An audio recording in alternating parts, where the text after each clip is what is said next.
that's great. I think it's awesome that you put your efforts into it, and I think that obviously there is a concerted effort on your part as far as pro-life online, and I'm wondering where I might be able to find your work as far as working against global poverty and infant death and immortality online.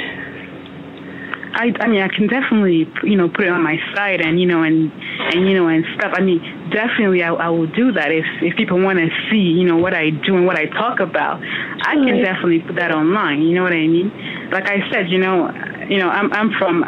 seen it firsthand. I don't have to, I know exactly what, and it brings pain to my heart. It hurts me. Sometimes, I go to God and tell God, people are dying. People are going through pain, and I cry to God and say, you got to do something about it, And people think, I don't question or ask God things. I do, because it hurts me to see people dying. It does bring pain to my heart, But for me to choose which one to fight more for is wouldn't be right on my part. So I fight for both the same way. Okay, I guess that's understandable. For me, the reason why I don't put my efforts into fighting for pro-life is because I see the fact that the numbers are multiplied by thousands.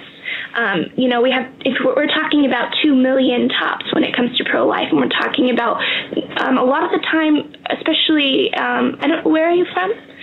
If I might ask? I am from Congo. Okay, so a lot of the time here in the U.S. with the fight that Angie is referring to over, legalized abortion and all of that, that issue is much smaller compared to the 1 billion people. That's a sixth of the earth, right? So for me, there's something magical in numbers. My fight to stop global poverty, 1 billion people from suffering, not even just dying outright, but suffering first, and then suffering their entire life, and then dying, for me is a more pressing issue. But I also want to ask you I had 2 more questions for you. Is that okay? Oh, that's fine.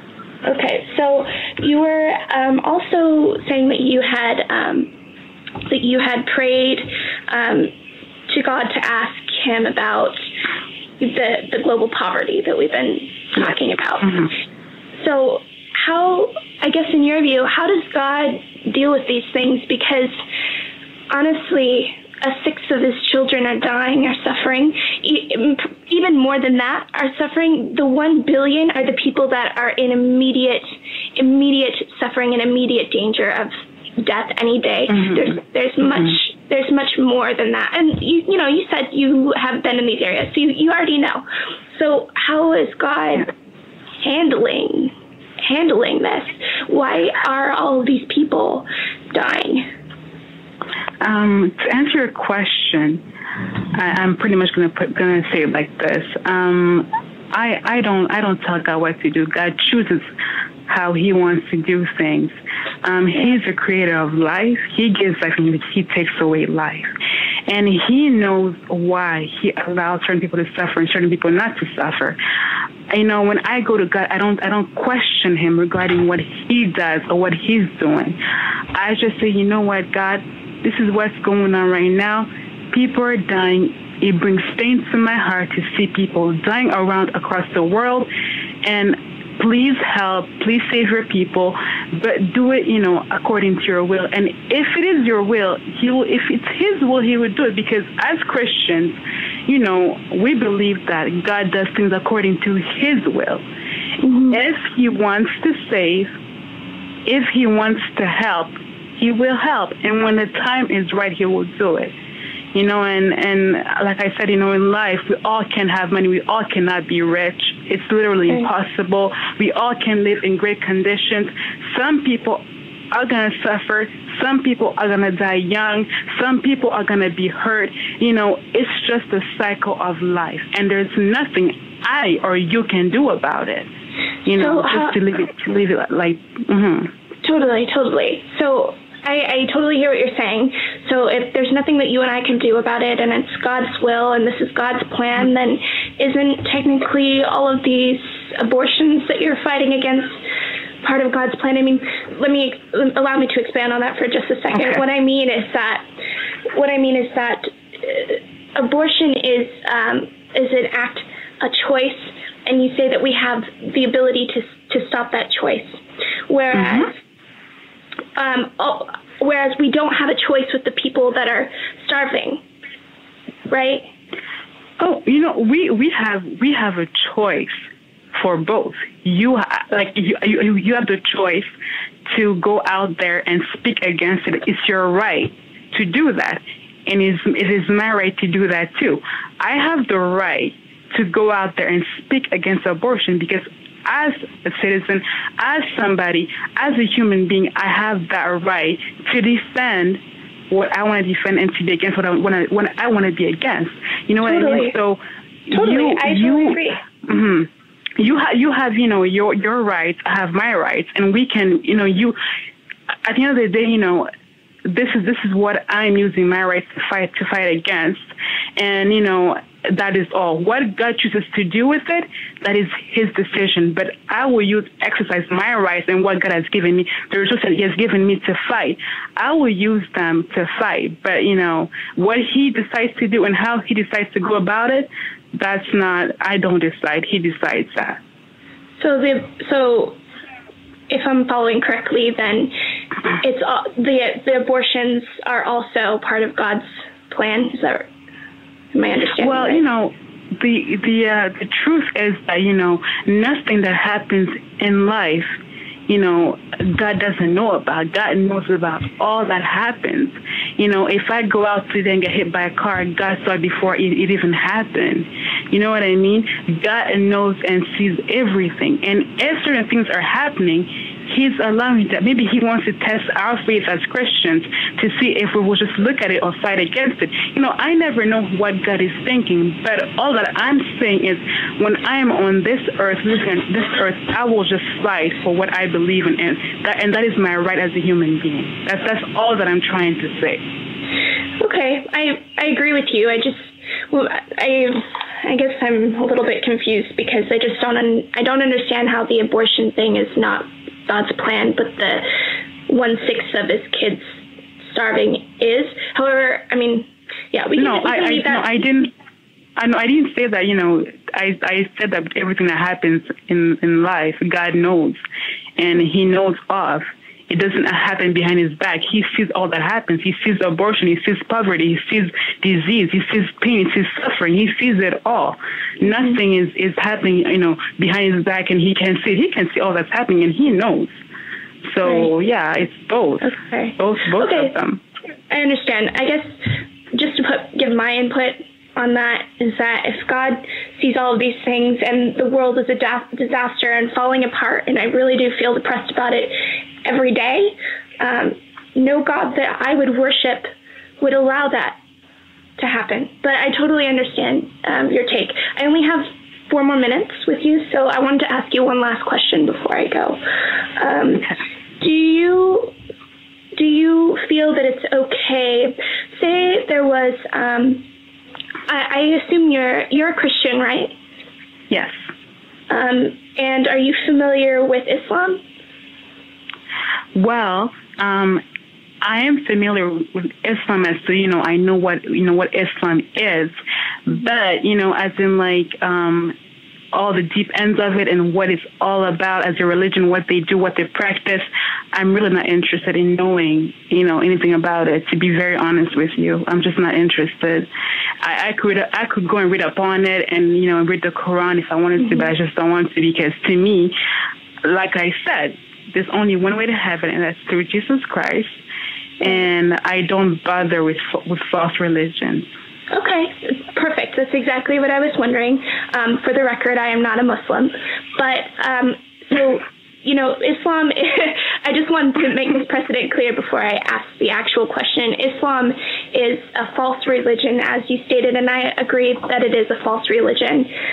But what would happen if Muslims started legislating their beliefs under American law or under any any law, if they came in and started, telling you that you needed to dress a certain way and that you were to worship at certain hours and that you were to wear, or that you were to conduct your life in a certain manner, and that this was legislated under law, would you be okay with that? I would definitely not be okay with that. Absolutely not. Definitely not. I would not agree with that. For me, first of all, it goes back to me saying that I believe that Canada and U.S. were both built and founded upon Christian principles.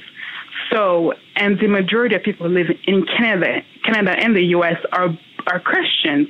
So to have Muslims come here and impose their beliefs, their stuff upon people here, I don't think that would sit well with me at all. I wouldn't go with that. I totally would not be okay with that either.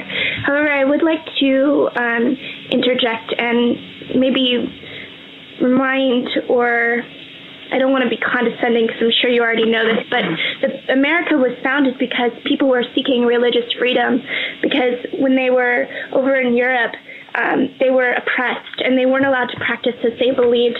And when they came to America, they didn't found the country on Christian principles. They founded the country on principles that allowed you to believe however you believe in a safe fashion without having to worry about being prosecuted, killed, tortured, whatever. So when you say that that we're founded on Christian principles, my understanding of it is a little bit different, but I guess it's kind of irrelevant to the point where if you had a belief system that comes in and tells you how to be, takes away your choice to choose to live your life as you should, and because that's God's plan, and that this is the divine way, and I'm going to fight because this is what my religion tells me, it's startling, because then people no longer have the right to believe the way that they want and to live their lives the way that they want, so long as they are not imposing on other people's right to do so. Yeah, I see your point, and I see where you're going with this. I definitely see that. But then again, as I mentioned, as I keep saying over and over again, first of all, I'm not a fan of religion myself. I believe in Jesus, and that's all. I call myself a follower of Jesus. I'm a Christian. I'm a follower of Jesus, and I leave it at that. You know what I mean? And as you said, the majority of people who live in Canada and the U.S. are Christians. It would make no sense for Muslims to come here and impose their rules upon this country. I don't see that happening. If it happened, it would be very, very disappointing, but I don't see that happening at all. So, right. Well, I wasn't asking because I think it's going to happen. I know. I'm just saying, I don't think that will happen. Yeah, but I just wanted to know, because that's how I see it. I see it as I see your point. I see where you were going. I kind of agree with you in a certain way. I see what you're trying to say, But then again, to me, it goes back to, there cannot be 5 truths. There has to be one truth. It goes back to who set the standard for morality, who said, what's right and what's wrong. Society did not, I don't believe society, set the standard up for morality. I don't believe that. So I believe that God did. With that being said, it goes back to all of that, there's only one truth, one way, and I believe it's Jesus Christ. And again, when it comes to other religions, I don't bother, because to me, I know they're false religions. Yeah, I understand. Well, my time's up, but before I go, I just want to say that in response to what you're saying, that you mentioned that there's only one truth, but that there's so many that are circulating out there. And I just think that because we don't know the truth, that there are so many out there's so many ideas to consider, that it's really important that we be allowed to pursue the truth in a way that we feel, in the way that you feel, in the way that I feel. Thanks for chatting with me and answering my questions. I'll let Synth take the show now. Thank you very much. Listen to reason. Open your eyes. It's a wonder what you'll find with an open mind. You may be surprised.